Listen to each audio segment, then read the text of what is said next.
Hi, I'm Rachel, and I'm here to do a discussion video slash reading update.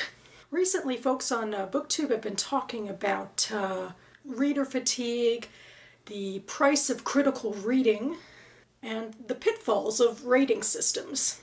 GoodReads has come up a bit because of its rating system, and I felt myself getting a little bit defensive because I love GoodReads. GoodReads is really my #1 way of tracking my own reading. It's like my own personal repository, and I love it for that. I guess I could keep track of things privately, but GoodReads is available on any computer with an internet connection.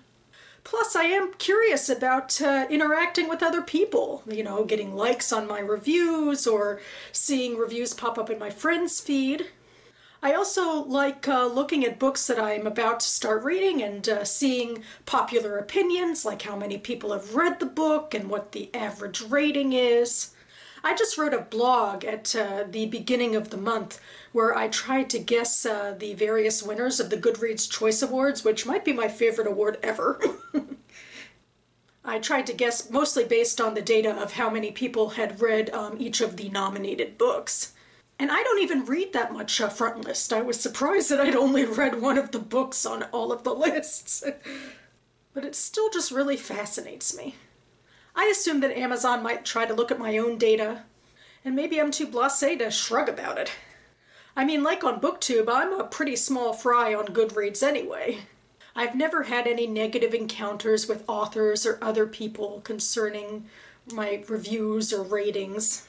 In fact, some authors have retweeted my reviews, which, I automatically post to Twitter. I could go on, but in short, GoodReads is my major way to connect with my own reading, and also with the rest of the community, a very large community of readers. I'm always very excited when people talk on BookTube and in other places about GoodReads, because it feels like a way for all of us to come together and talk about our opinions on books. I try to be active on Bookstagram and on Litsy, but I don't really feel the same draw there. I'm incredibly vigilant about maintaining my GoodReads shelves and writing my reviews and etc. And yes, I use the star rating system. I mostly see it as a way to ascertain how I feel generally about my reading.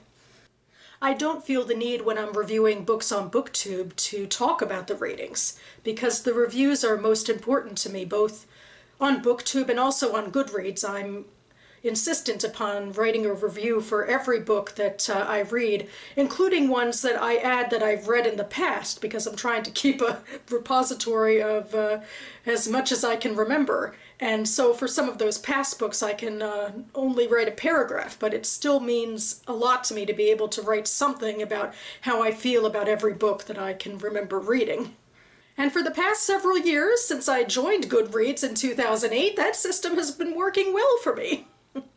But finally, just in these past few days, I came across a GoodReads snag. I just listened to the audiobook for Carve the Mark by Veronica Roth.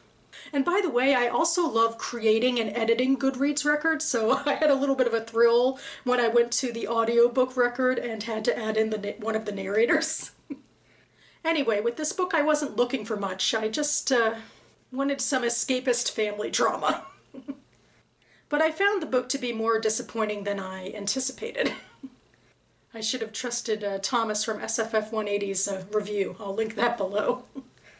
So I decided to give the book a 2 stars, which is really rare for me. I mean, I've added 81 books so far to my 2017 GoodReads challenge, and this is only the second book for which I've given 2 stars. And until these last couple of days, 2 stars is the lowest rating that I've ever given a book. But for some reason, when I was deciding to add Carve the Mark to the 2-star club, I decided that I really needed to move one of the other books into the 1-star category, or technically it was a record for the entire trilogy. I reviewed them all together.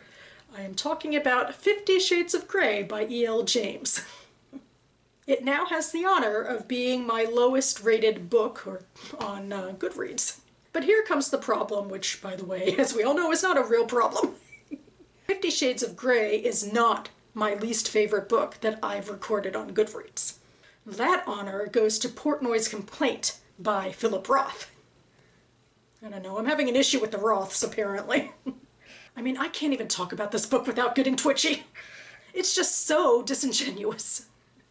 I've been, planning this script and this video in my head and debating about how much depth I should go into about the vitriol that I feel about this book. But I think I'd rather focus more succinctly on GoodReads. But suffice to say, I do have a personal story that I tell people about my experience of reading this book, which I did a couple of years ago. At the time, I was working in part on an army base, and I could hear the soldiers doing target practice outside. And I'd be inside eating lunch and seeing red as I read this book.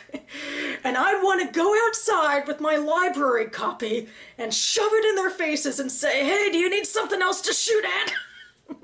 But at least for now, I've decided not to denote Portnoy's Complaint to 1 star. The reason for that is because despite its numerous flaws, Philip Roth can turn a phrase. So I'm giving in to my critical reading, I guess. And why? I mean, it's not like I'm being graded on my GoodReads ratings, and if a literature professor were to take a look at my output, they'd probably say that I'm being too generous and there's a little bit too much of a disparity in the opposite direction given the tenure of my reviews versus the high ratings that I tend to give books.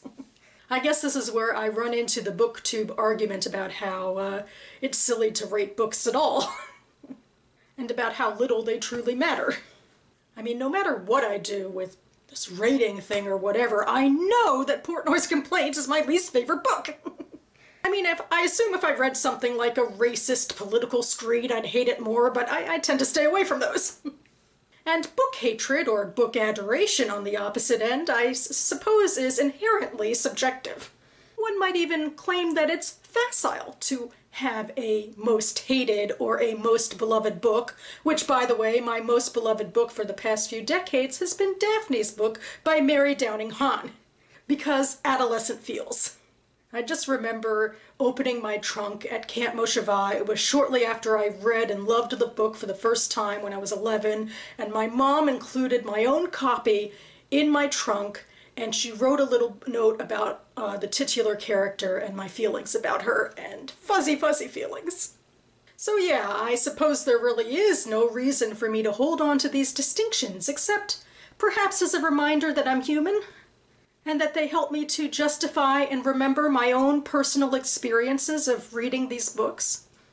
Anyway, I've pretty much come to the end of what I wanted to talk about, and I'm not really even suggesting any sort of change on my part, except to remind myself to not take any of this too seriously. The important thing is to keep reading, and then to document my reading in ways that I find personally meaningful. Because reading, after all, is such an important part of my life.